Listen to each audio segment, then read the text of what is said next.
Bonjour à tous, dans cette vidéo je vais vous parler de choses qui fâchent, je vais vous parler de mes déconvenus. J'ai changé de canne récemment et visiblement j'ai pas musclé mon jeu, j'ai fait comme Robert. Muscle ton jeu. Muscle ton jeu, Robert. Si tu muscles pas ton jeu, fais attention. Je t'assure, tu vas voir. Tu vas avoir des déconvenus parce que t'es... Voilà, j'aurais dû suivre les conseils d'Aimé Jacquet, un champion de 98, mais c'est pas ce que j'arrive à faire encore jusqu'à aujourd'hui. Malgré les quelques sorties de pêche que j'ai pu faire depuis le début d'année, j'ai toujours pas réussi à me prendre un bar avec ma nouvelle canne. Je suis un peu perdu dans mes sensations, enfin voilà, il y a un changement qui fait que ça va pas. Mais avant toute chose, j'aimerais vous demander un truc. C'est que si vous regardez cette vidéo, c'est certainement que vous êtes intéressé par la pêche, et la pêche du bar notamment, ou du sard en Bretagne, du bord, en bateau, au ténia, au leurre, au bouchon, à ce que vous voulez. Je fais des vidéos là-dessus. Je fais des vidéos sur toutes les pêches que je fais, toutes les pêches que je pratique. Vous êtes plus de 20 000 à avoir regardé mes vidéos sur l'année écoulée. Et aujourd'hui, j'ai 940 abonnés. Je me suis donné pour objectif de passer les 1000 abonnés et j'aimerais le faire, j'aimerais y arriver. Et j'y arriverai pas sans vous. J'essaie d'améliorer à chaque fois le contenu que je fais, ça c'est la promesse que je peux essayer de vous tenir. Mais s'il vous plaît, si ça vous intéresse et si ce que je fais vous plaît, abonnez-vous. Vraiment juste abonnez-vous, j'en serai très content. Bon, allez, je ferme cette petite parenthèse, je vous dis merci et merci à tous ceux qui se sont abonnés jusqu'ici. On reprend la vidéo.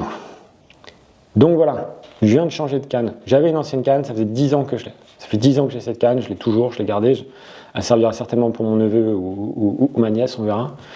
Mais cette canne, elle est vieille, enfin les anneaux dessus aujourd'hui sont vieillissants.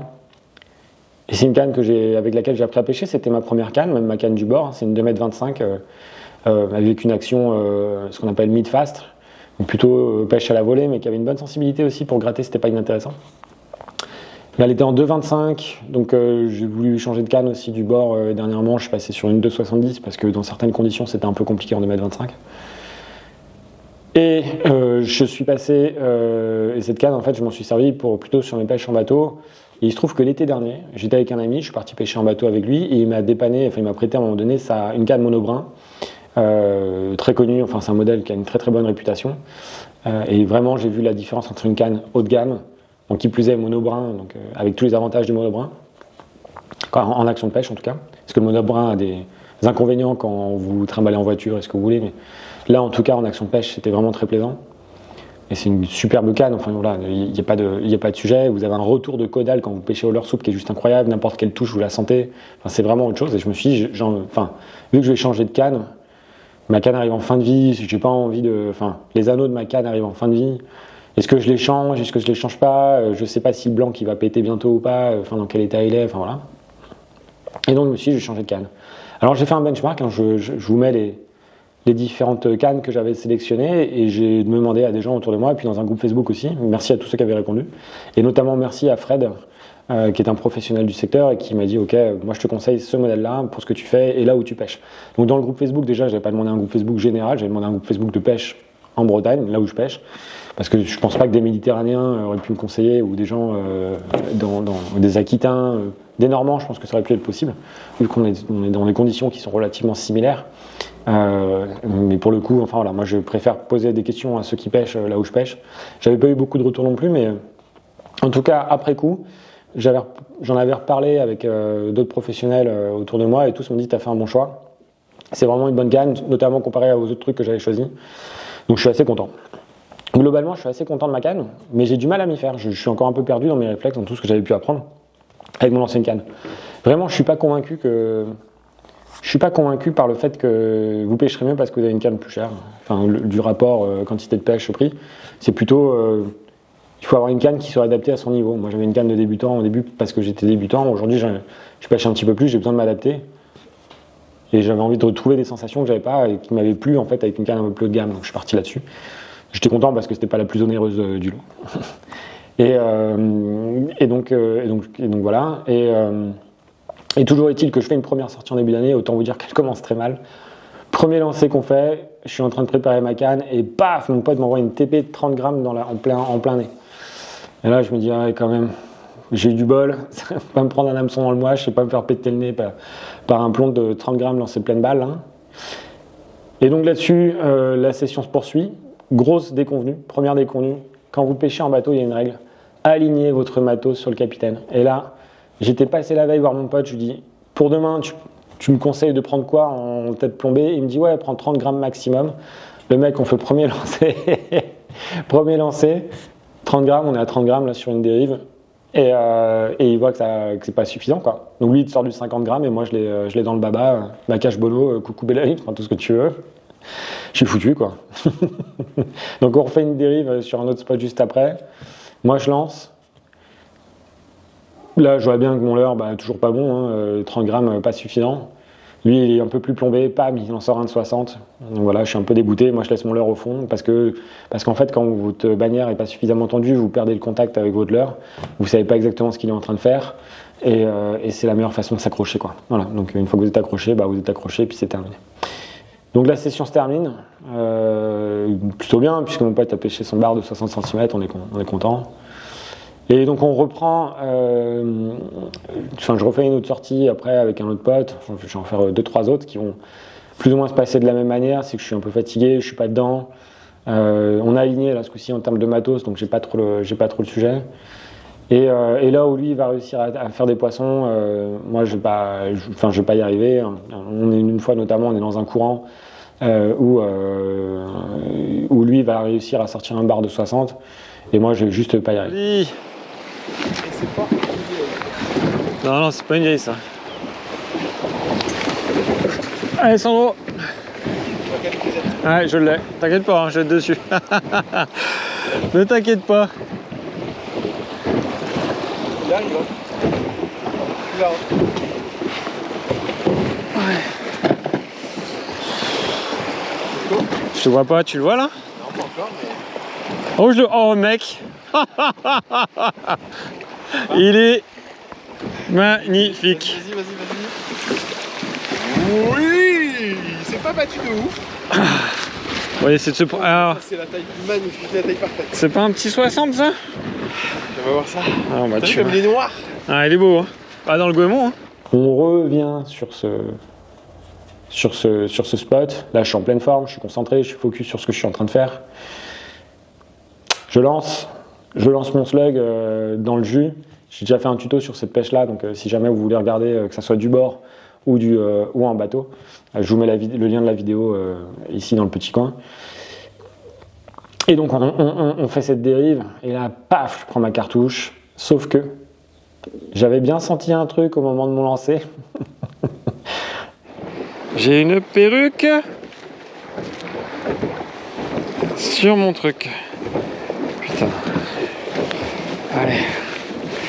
Le poisson il est toujours là. La perruque aussi.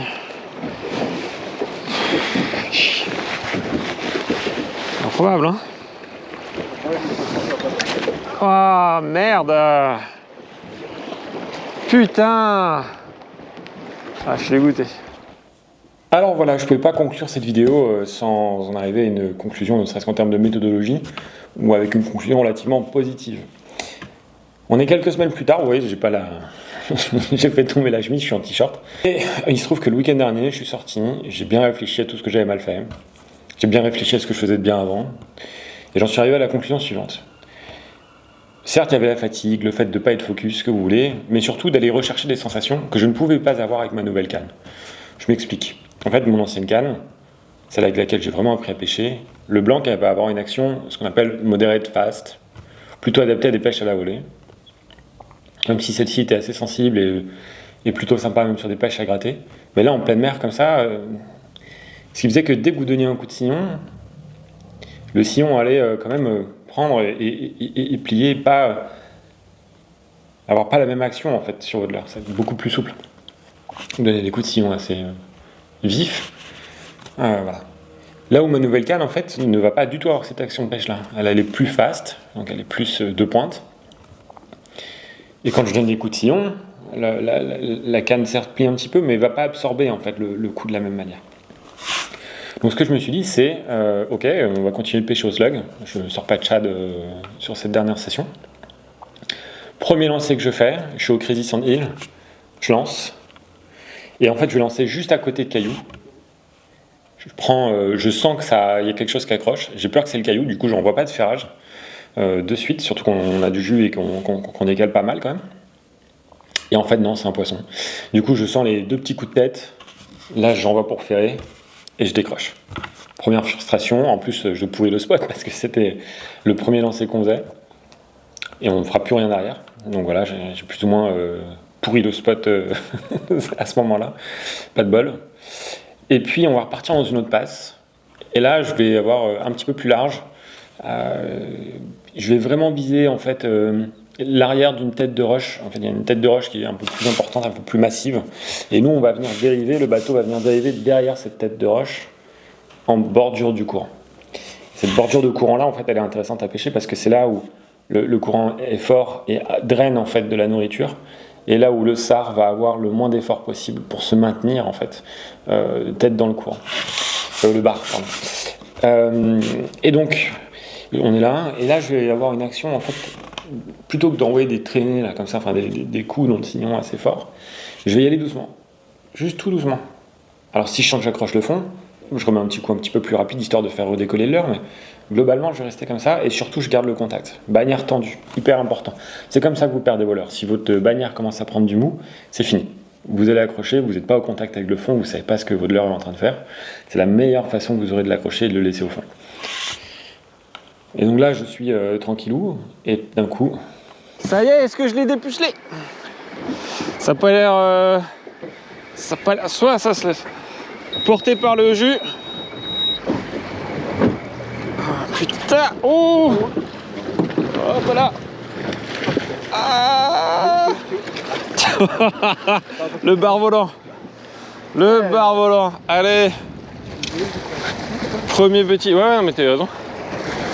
Premier petit bar avec cette canne. Non, je pense pas. Non, non, non, il est petit. Il est petit. Hein. Ah ouais, non, non, t'inquiète pas, je le... Il est petit. Donc technique payante. Hein. Le coup là de... Hop. Ah.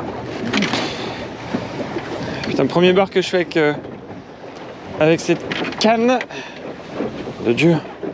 Énervé, hein. Putain, il l'a engamé. Ah, nickel. Et premier bar que je fais avec ce leurre. Très très très beau. Allez, tu vas repartir. Petit bar. Hein. Tac. Non, non, il fait 32 là, je pense. Hein. Ouais. Allez.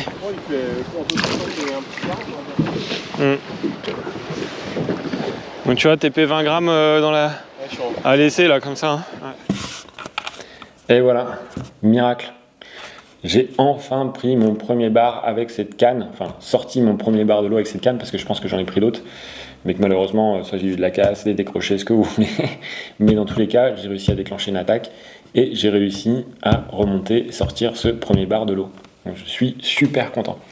Surtout que la session ce jour-là, elle se passe pas super bien. Au tout début, on essayait de pêcher au ténia, quasiment pas de touche, alors qu'on n'est pas non plus au crépuscule, hein. Il est 7h du matin, le jour est là, alors il y a une couverture nuageuse qui est assez forte, il pleut presque, c'est limite tempête, alors je n'ai pas le relevé en termes de pression atmosphérique à ce moment-là, mais je pense que c'est pas rien, qu'on est proche de la tempête en fait.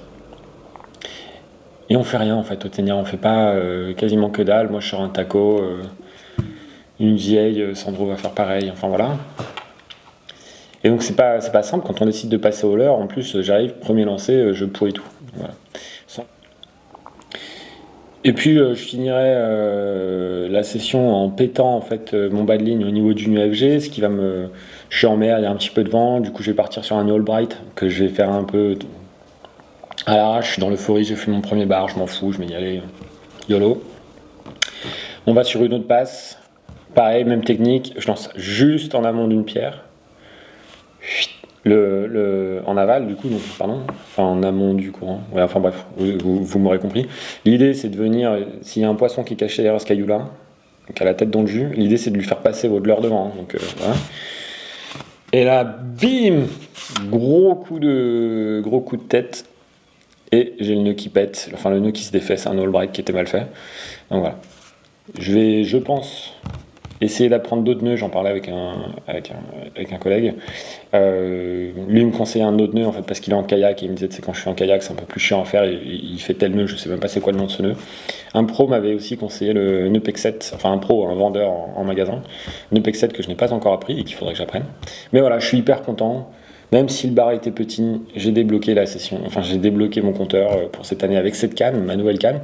J'ai testé ma nouvelle tresse. Alors nouvelle tresse, moi j'ai 2 tresses, hein. Vraiment la tresse que j'ai du bord c'est de la Siglon ADV de chez Sunline. Elle est silencieuse, j'ai aucun reproche à lui faire. Mais là je sais pas, sur mon moulinet en 2500 high speed de chez Penn, ça passait pas. Très honnêtement j'avais plein de perruches dedans, donc est-ce que c'était quand le mec me l'avait garni en magasin ou est-ce que c'est moi, est-ce que j'en sais rien, je saurais pas dire.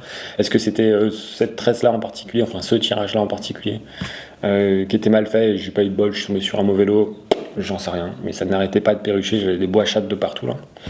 Donc ça n'allait pas du tout, c'est pas plaisant en fait, vous pouvez pas mettre 30, 40 euros, je sais, c'est 40 euros je crois qu'elle coûte, dans une tresse comme ça, c'est pour qu'elle finisse en perruche, juste c'est pas possible.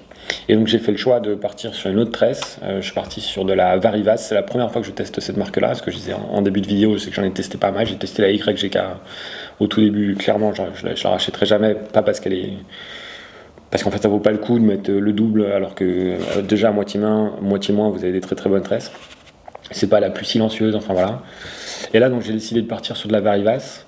La 8 Ocean Blue, ouais c'est ça, donc 8 brins, avec un traitement un peu spécial. Ça ressemble à de la ADV, hein. Enfin c'est à peu près la même logique de construction. Et je suis bluffé par cette tresse. Je pense, mais très sincèrement, que c'est la meilleure des tresses que j'ai pu avoir. En tout cas, là, je suis littéralement bluffé. Alors, je me suis repris à 2 fois pour vraiment bien garnir mon moulinet, parce que j'avais pas envie d'avoir des histoires de perruches. Là.